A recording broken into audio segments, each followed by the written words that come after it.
الحمد لله نحمده ونستعينه ونستغفره ونؤمن به ونتوكل عليه ونعوذ بالله من شرور أنفسنا ومن سيئات أعمالنا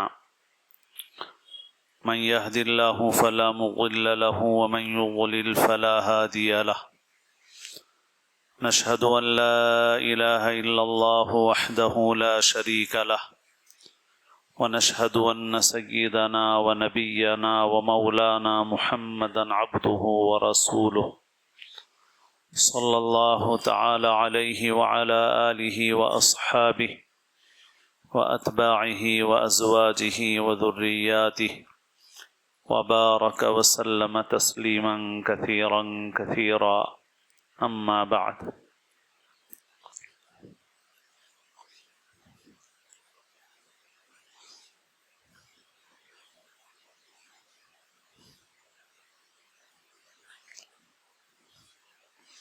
قابل احترام بزرگوں، عزیز دوستوں اور ساتھیوں،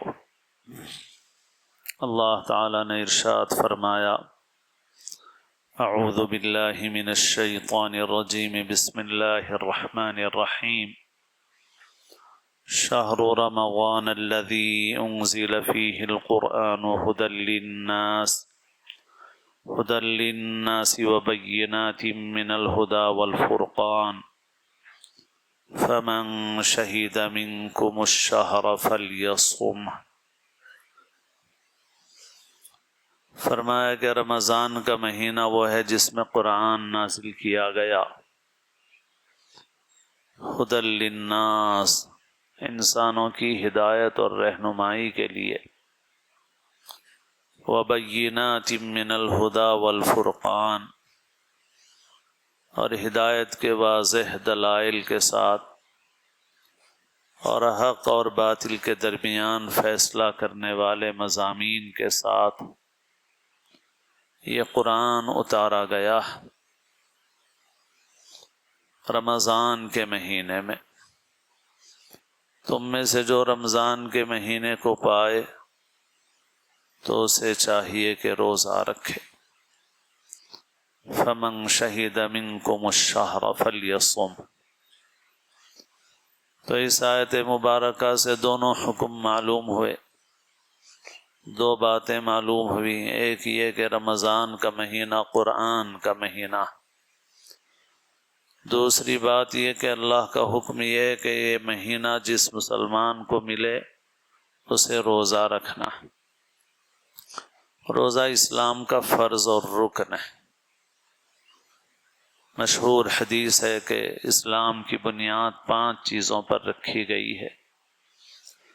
پہلی چیز یہ ہے کہ اس بات کی گواہی دی جائے، دل سے یقین کیا جائے، زبان سے اقرار کیا جائے، لوگوں کے سامنے گواہی دی جائے کہ لا الہ الا اللہ محمد رسول اللہ، اللہ کے سوا کوئی عبادت کے لائق نہیں اور محمد صلی اللہ علیہ وسلم اللہ کے رسول ہیں۔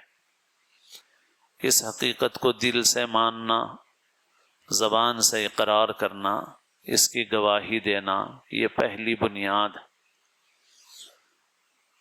پھر اس کے بعد 4 عمل ذکر کیے گئے ہیں: نماز، روزہ، حج اور زکوٰۃ۔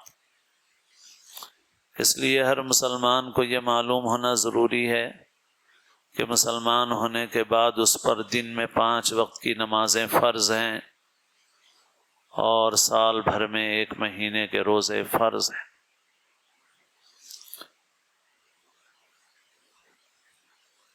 حیرت کی بات ہے کہ مسلمانوں میں ہٹے کٹے صحت مند لوگوں کی ایک ایسی تعداد ہے جو بغیر عذر کے روزہ چھوڑ دیتی ہے۔ گویا ان کو پتہ ہی نہیں ہے کہ ایک مسلمان ہونے کی حیثیت سے ان کے ذمے جو چیزیں فرض اور لازم ہیں وہ کیا ہیں۔ یہ بہت بڑی کمی ہے، بہت افسوس کی بات ہے۔ مگر ایک پہلو یہ بھی ہے کہ ہم جن کے سامنے یہ بات عرض کر رہے ہیں ان میں سے کوئی بھی روزہ چھوڑنے والا نہیں. روزہ چھوڑنے والے جو ہیں وہ کون ہیں وہ تو نشان زد نہیں کر سکتے ہم، لیکن جو معلومات ہیں اس کے مطابق اچھی خاصی تعداد ہے. وہ اس وقت آتی ہے جبکہ جمعہ کا خطبہ شروع ہوتا ہے یا نماز شروع ہوتی ہے. جب خطبہ شروع ہوگا، نماز شروع ہوگی، اس وقت آئیں گے وہ لوگ، تو ان تک بات کہاں پہنچے گی ہماری. یہ پہلو صرف روزے کے متعلق نہیں ہے بلکہ دین کی تمام بنیادی باتوں کے متعلق ہے. فرائض کا معاملہ ہو، بڑے بڑے گناہوں کا معاملہ ہو، اسلام کی بنیادی تعلیمات کا معاملہ ہو. ایک بہت بڑا طبقہ امت کا ایسا ہے جو صرف خاندانی طور پر مسلمان ہے، اس کا اسلام سے شعور کا کوئی تعلق نہیں ہوا ہے. اسی وجہ سے حضرت مولانا ابو الحسن علی ندوی علیہ الرحمہ جو بہت بڑے بزرگ اور اللہ والے بھی تھے اور بہت بڑے عالم بھی تھے. بزرگ ایسے تھے کہ سلسلہ نقشبندیہ کے ایک بزرگ حضرت شاہ محمد احمد صاحب پرتاپ گڑھی علیہ الرحمہ، جن کے پاس ہمارے سب اکابرین حاضر ہوا کرتے تھے. حضرت شاہ پرتاپ گڑھی علیہ الرحمہ فرماتے تھے کہ اللہ نے مولانا علی میاں کو علم کے پردے میں چھپا دیا ہے، ورنہ مشائخ کو مریدین نہ ملتے. ایسے بڑے شیخ ہیں وہ، اور عالم اور مفکر ایسے کہ پوری دنیا میں ان کے نام کا غلغلہ بلند ہے.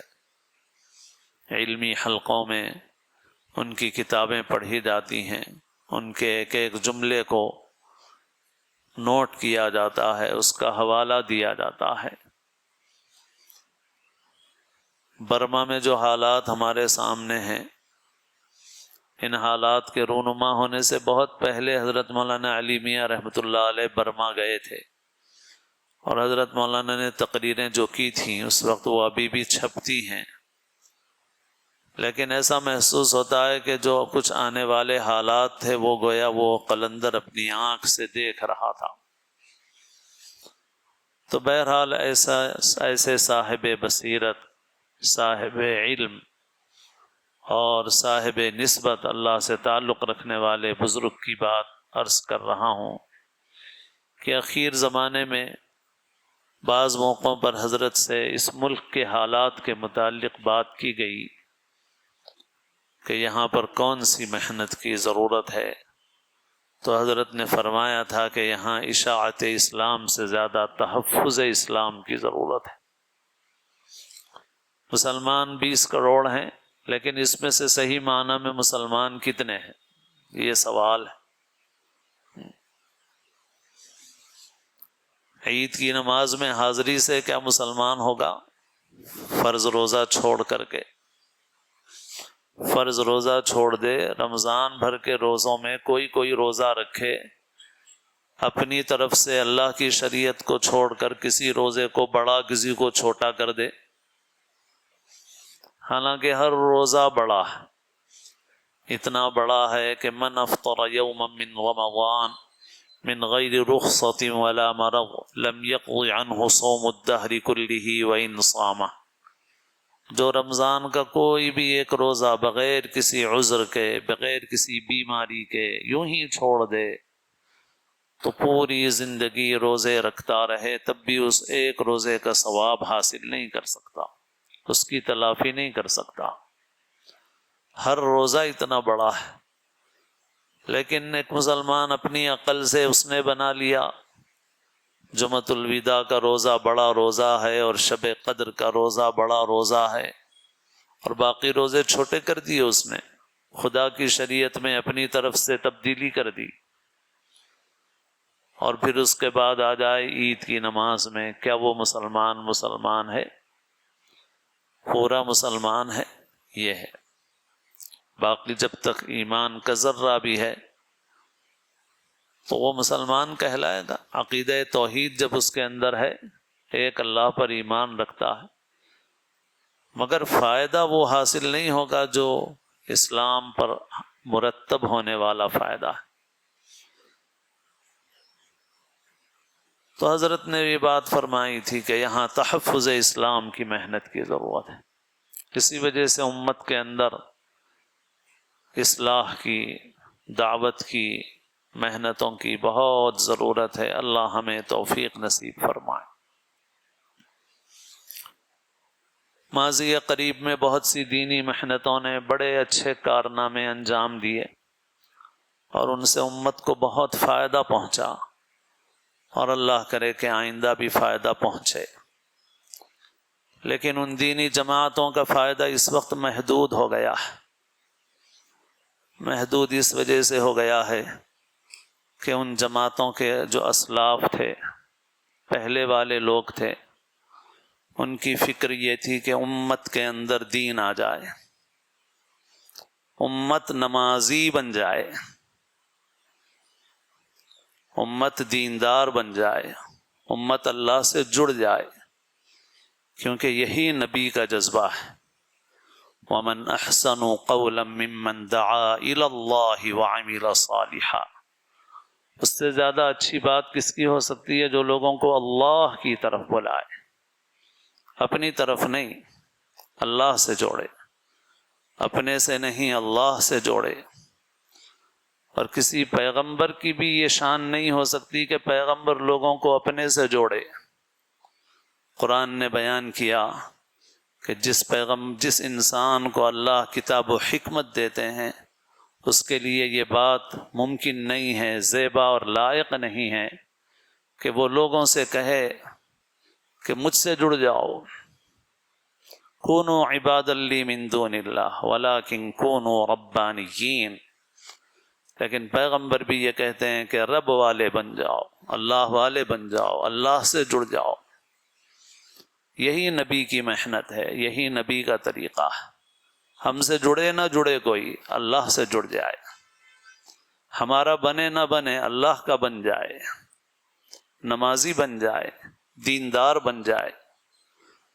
تو جن دینی محنتوں کے اسلاف میں یہ جذبہ تھا، اب اخلاف میں یعنی بعد والوں میں اس سے زیادہ جذبہ یہ ہے کہ لوگ ہماری جماعت کے بن جائیں۔ پہلے لوگوں کا جذبہ تھا امت میں دین آ جائے، اب لوگوں کا جذبہ ہے ساری امت ہماری جماعت میں آ جائے۔ تو ساری امت تو جماعت میں نہیں آئے گی بھائی، اور یہ نبی کی محنت بھی نہیں ہے، نبی کا طریقہ بھی نہیں ہے۔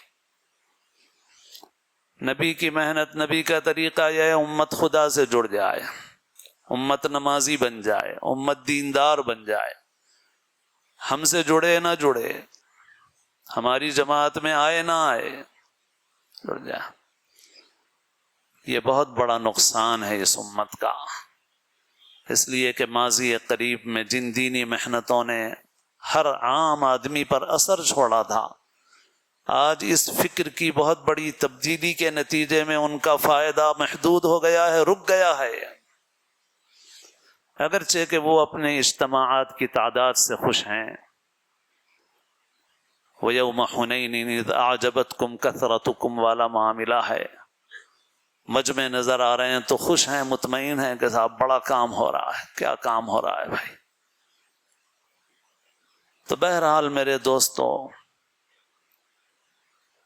ہم لوگ فکر کریں، امت کا ہر طبقہ فکر کرے۔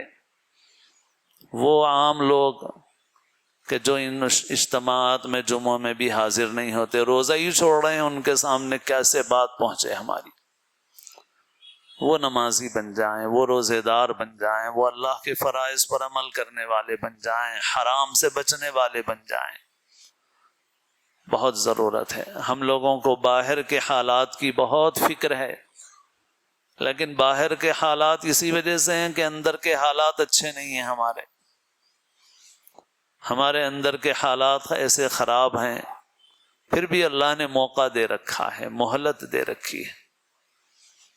تو بہرحال روزہ فرض ہے، فرض، 5 وقت کی نماز فرض ہے، فرض، کوئی مستحب درجے کی چیز نہیں ہے، کر لو ثواب، نہ کرو کوئی بات نہیں بھائی۔ روزہ چھوڑ دو پھر بھی عید ہے تمہاری نہیں ہے، روزہ چھوڑنے والے کی عید ہی نہیں ہے، عید اسی کی ہے جس نے پورے مہینے کے روزے رکھے ہیں، اسی کی عید ہے۔ تو اللہ نے قرآن کے اس مہینے میں روزے فرض فرمائے، ہم اپنا تعلق قرآن سے مضبوط کریں۔ رسول اللہ صلی اللہ علیہ وسلم کے پاس حضرت جبرائیل آیا کرتے تھے، اور رسول اللہ صلی اللہ علیہ وسلم رمضان میں حضرت جبرائیل سے قرآن پاک کا دور کرتے تھے، اور عمر کے آخری برس میں 2 مرتبہ دور کیے رسول اللہ صلی اللہ علیہ وسلم نے۔ تو قرآن پڑھنے سے، تلاوت سے ہمارا تعلق بڑھنا چاہیے، زیادہ سے زیادہ تلاوت کریں۔ کتنی تلاوت کر رہے ہیں ہم فکر کریں، بہت کمی ہو گئی ہے۔ عام دنوں میں بھی اب قرآن پڑھنے والے نہیں ملتے، مسجدوں میں بھی پارے رکھے ہوئے ہیں، قرآن رکھے ہوئے ہیں، لیکن بس 1-2 ہاتھ ایسے نظر آئیں گے جو قرآن کی طرف بڑھ رہے ہوں اور قرآن لے کے پڑھ رہے ہوں۔ کیسا تعلق ہمارا قرآن سے ہے؟ تراویح میں بھی قرآن ادب سے، احترام سے سنیں، قرآن اچھا پڑھا جائے، اچھا سنا جائے۔ عوام کی بہت بڑی غلطی ہے کہ وہ اپنے اماموں سے یہ خواہش کرتے ہیں کہ وہ جلد سے جلد ختم کر دیں نماز، چاہے اچھا پڑھیں یا نہ پڑھیں، اس سے کوئی مطلب نہیں ہے، یہ صحیح نہیں ہے۔ ان کو چاہیے کہ صبر کے ساتھ اپنا کچھ وقت لگائیں اور کم سے کم درجے میں تراویح پڑھ لیں، اور تراویح اچھی طرح سے پڑھیں، جہاں قرآن اچھا پڑھا جاتا ہو وہاں جا کے سنیں، چاہے آدھا گھنٹہ زیادہ لگ جائے۔ بھئی اس آدھے گھنٹے کے بچانے کے چکر میں آپ جو 1 گھنٹہ کھڑے ہوئے وہ بھی برباد ہی جا رہا ہے۔ ایسا قرآن پڑھا جا رہا ہے بہت ساری جگہوں پر، ابھی بھی سینکڑوں جگہیں ایسی ہیں کہ جہاں کوئی حافظ قرآن جا کے ٹھہر جائے تو اس کو بھی 5-5 10-10 منٹ تک پتہ ہی نہیں چل رہا ہے کہ یہ کہاں پڑھ رہے ہیں۔ کتنی بے ادبی کی بات ہے، حافظ کو نہیں پتہ چل رہا ہے تو دوسرے کو کیا پتہ چلے گا؟ ایسا قرآن سننا بے ادبی ہے، اور جو ملتا ہے ادب احترام سے ملتا ہے، عمل چاہے تھوڑا ہو مگر ادب اور احترام کے ساتھ ہو۔ اس وجہ سے قرآن کی تلاوت ادب کے ساتھ، قرآن کا سننا ادب کے ساتھ، قرآن کے اس مہینے میں روزوں کا بہت اہتمام۔ اور روزے کیسے بھئی؟ گزشتہ عرض کیا گیا کہ ایمان و احتساب کے ساتھ جو روزے رکھے گا اللہ تعالیٰ فرماتے ہیں اللہ اس کی مغفرت فرما دیں گے۔ اللہ کے لیے رکھے، اپنی نیت بنانے کی بھی ضرورت ہے، کیونکہ نیت جیسی ہوتی ہے عمل کی قدر و قیمت ویسی ہی بڑھتی ہے۔ اللہ والوں کے بھی ہمارے اور اللہ والوں کے درمیان فرق یہی ہے کہ عمل تو بظاہر وہ بھی وہی کرتے ہیں، ہم بھی وہی کرتے ہیں، لیکن نیت جیسی وہ بناتے ہیں ویسی ہم نہیں بناتے۔ حدیث شریف میں ہے، اللہ کے رسول صلی اللہ علیہ وسلم فرماتے ہیں کل عمل ابن آدم یضاعف الحسنۃ بعشر امثالها الى 700 ضعف الى ما شاء اللہ، کہ انسان کے ہر عمل کا کئی گنا بدلہ اللہ عطا فرماتے ہیں، 10 گنا سے زیادہ لے کر کے 700 گنا تک، اور اس سے بھی زیادہ اللہ جو چاہیں، سوائے روزے کے، الا الصوم، کیونکہ اللہ تعالیٰ فرماتے ہیں فَإِنَّهُ لِي وَأَنَا أَجْزِي بِهِ، روزہ میرے لیے ہے، میں روزے کا بدلہ دوں گا۔ تو جب اللہ تعالیٰ دیں گے تو اللہ تعالیٰ اپنے شایان نشان عطا فرمائیں گے، وہاں گنتی انتی نہیں ہے۔ يَرْزُقُ مَن يَشَاءُ بِغَيْرِ حساب، مگر کیسے؟ فَإِنَّهُ لِي، میرے لیے روزہ ہے۔ اب دعا میں بھی پڑھتے ہیں ہم اللہم لک صمت، اے اللہ تیرے ہی لیے میں نے روزہ رکھا، روزہ الحمدللہ ایک ایسی عبادت اللہ نے عطا فرمائی ہے جس میں علماء یہ کہتے ہیں کہ ریا کا رزق، خطرہ، ڈر کم ہے، کیونکہ انسان صبح سے لے کے شام تک کھانا چھوڑ رہا ہے، پانی چھوڑ رہا ہے، دیگر خواہشات چھوڑ رہا ہے، جیسے اس حدیث میں بھی ہے یدع شہوتہ وطعامہ من اجلی،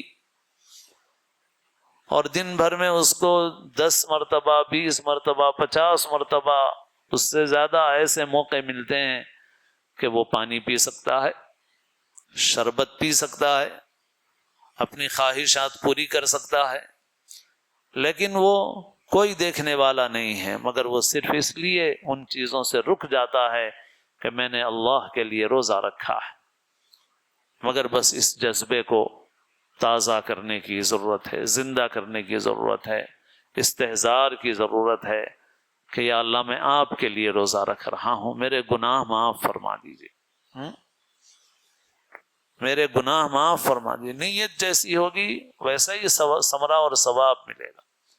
تلاوت کرنے بیٹھو تو نیت بناؤ، یا اللہ اس لیے قرآن پڑھ رہا ہوں تاکہ میرے گناہ معاف ہو جائیں، میرے دل کا زنگ دور ہو جائے، آپ کی محبت میں ترقی ہو۔ اس کا استحضار کر کے پڑھے گا، ثواب بڑھ جائے گا، نور علی نور ہو جائے گا۔ روزے میں بھی نیت بنائے گا اتنا ہی زیادہ ثواب ملے گا۔ اللہ سے دعا کرے، دعا میں نیت بنائے اپنی، اللہ سے مانگے، باقی نیت کے مخصوص الفاظ بولنا ضروری نہیں ہے۔ وہ تو روزے کی نیت سے سحری بھی کر لے تو علماء کہتے ہیں وہ نیت کے قائم مقام، مگر نیت ہے دل کا جذبہ بنانا، تو اس جذبے کو بنائیں ہم، خالص اللہ کے لیے یہ عمل کریں۔ پھر روزے کا مقصد بیان فرمایا گیا، لعلکم تتقون، تاکہ تم پرہیزگار بن جاؤ، گناہ سے بچنے والے بن جاؤ۔ اسی وجہ سے حدیث میں فرمایا کہ روزہ ڈھال ہے، جب تک آدمی اس کو پھاڑ نہ ڈالے۔ ڈھال ہے، ڈھال تلوار سے بچاؤ کے لیے ڈھال استعمال کی جاتی ہے، تو کس چیز سے ڈھال ہے؟ دوزخ کی آگ سے بچاؤ ہے، مگر یہ ڈھال پھٹ جاتی ہے، کس چیز سے پھٹ جاتی ہے؟ فرمایا بکذب او غیبہ، جھوٹ سے یا غیبت سے۔ ایسے ہی فرمایا کہ جو شخص روزے میں اپنی بری حرکتیں نہ چھوڑے تو اللہ کو کوئی حاجت نہیں کہ کھانا پینا چھوڑ کے رکھے۔ اس لیے روزے میں صرف کھانا پینا چھوڑنا نہیں ہے، زبان کی حفاظت ہے، گالی گلوچ نہیں کرنا ہے، جھوٹ نہیں بولنا ہے، غیبت نہیں کرنا ہے۔ اسی لیے اگر یہ پوچھا جائے کہ بھئی رمضان کا سب سے اہم کام کون سا ہے، تو بھئی رمضان میں سب سے اہم فریضہ تو روزہ ہے، تو روزے کا مقصد کیا ہے؟ تقویٰ ہے، تو رمضان کا سب سے اہم کام گناہ سے بچنا ہے۔ اس سے ہم بہت بے خبر ہیں، نیکیاں بڑھا رہے ہیں، نوافل بڑھا رہے ہیں، گناہ سے بچنے کا اہتمام نہیں۔ حضرت محی السنہ مولانا شاہ ابرار الحق صاحب رحمۃ اللہ علیہ جدہ اور مکے کے درمیان سفر فرما رہے تھے، کار میں اے سی چل رہا تھا، مگر پیچھے سے ایک ساتھی نے کہا کہ چلانے والوں سے کہ بھئی اے سی کی ٹھنڈک نہیں محسوس ہو رہی ہے، کیا بات ہے، اے سی چالو ہے یا نہیں ہے؟ تو انہوں نے کہا اے سی تو چالو ہے، مگر پیچھے دیکھ لو کوئی شیشہ کھلا ہوا ہے کیا؟ تو شیشہ کھلا ہوا تھا، تو شیشہ بند کر دیا گیا، تو کار پھر ٹھنڈی ہو گئی۔ حضرت نے فرمایا کہ دیکھو بھائی تقویٰ یہی ہے، بہت سے لوگ نیکیوں کا اے سی تو چالو کر لیتے ہیں مگر گناہوں کی کھڑکیوں کو بند نہیں کرتے۔ اے سی ہائی اسپیڈ پہ چالو ہے، تراویح بھی چل رہی ہے اور روزہ بھی چل رہا ہے، اور پھر بیٹھ کے ایک ایک گھنٹے تک غیبت چغلی سب چل رہی ہے۔ تراویح میں پڑھ کے پیر درد کر کے پھر پہنچے یہ بازار میں حریص کھانے، تو حریص کھانے کے ساتھ ساتھ لوگوں کا، مسلمان بھائی کا گوشت کھا رہے ہیں، بکرے کے گوشت کی حلیم کھا رہے ہیں، اور مسلمان بھائیوں کا گوشت بھی کھا رہے ہیں، غیبت کر رہے ہیں، چغلی کر رہے ہیں، برائیاں کر رہے ہیں، زبان کا غلط استعمال کر رہے ہیں، تو سارا ثواب ختم ہو جائے گا۔ اے سی چالو ہے مگر کھڑکی بھی کھلی ہوئی ہے، ساری ٹھنڈک نکل جائے۔ تو سب سے اہم کام گناہ سے بچنے کا اہتمام، روزے کی پابندی کرنا ہے، قرآن پاک کی کثرت سے تلاوت کرنا ہے، ہر قسم کے گناہ سے بچنے کا اہتمام کرنا ہے، اپنے لیے اور ساری امت کے لیے دعاؤں کا اہتمام کرنا ہے۔ اللہ تعالیٰ مجھے آپ کو سب کو توفیق عمل نصیب فرمائے، اس ماہ مبارک کی برکتیں نصیب فرمائے۔ اللہ تعالیٰ محض اپنے فضل سے، اپنے کرم سے اس کو ہماری مغفرت کا، ہمارے لیے نجات کا اللہ تعالیٰ ذریعہ بنا دے۔ اللہ تعالیٰ ہم سب کو اسلام کی زندگی اور اپنے اپنے وقت پر حسن خاتمہ نصیب فرمائے۔